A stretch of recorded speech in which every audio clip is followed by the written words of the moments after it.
Alright, here's our other Gilded Age Politics video, and this one's foreign affairs. Now, why is there not a lot of foreign affairs in the Gilded Age?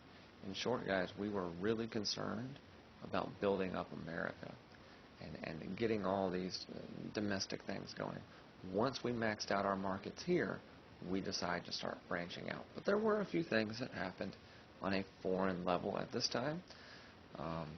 We're still following the advice of George Washington and staying out of foreign affairs. However, as you'll find out in imperialism, we basically told England to keep their distance from us, and Europe and all these other countries. So let's look at the foreign affairs. First off, tariff comes up again. A tariff is a tax or a fee to be paid on a particular class of exports or imports. Some questions we have to keep in mind is, how does this affect the price of goods? If you put it on an import coming from another country, it's going to make that import more expensive. And so people are going to want to buy the cheaper product. So we have two types of tariffs. We have a high and we have a low. A high tariff generally is called protective. It is supported by conservatives, and it is to protect businesses. Why? We want American businesses to make this money. That was laissez-faire. Okay?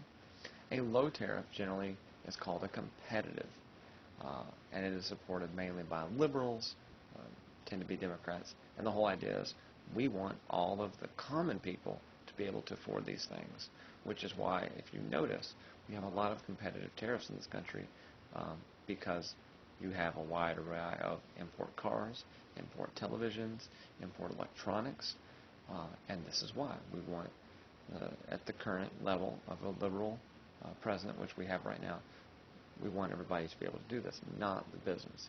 However, Republican gets elected, things could change. And so that's how our tariff works. Now, the big tariff in the Gilded Age, of course, was the McKinley tariff. This is one of the highest tariffs in history. You can see there, it is a protective tariff. It is designed to help the businesses, and it is trying to do this keep everybody buying everything. Here in the United States, not buying it from other countries. We have a second tariff called the Wilson-Gorman tariff, and this actually has a cause in the Spanish-American War, believe it or not. This had to do particularly with Cuba and basing of sugar.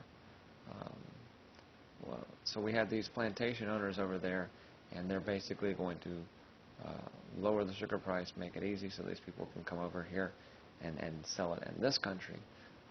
When Spain decides they don't like that, they don't like the fact that we're using this low tariff, it should be a high tariff, and things like that, they feel like we'll go to war. And so we'll cover that when we get to the Spanish-American War. It's coming up.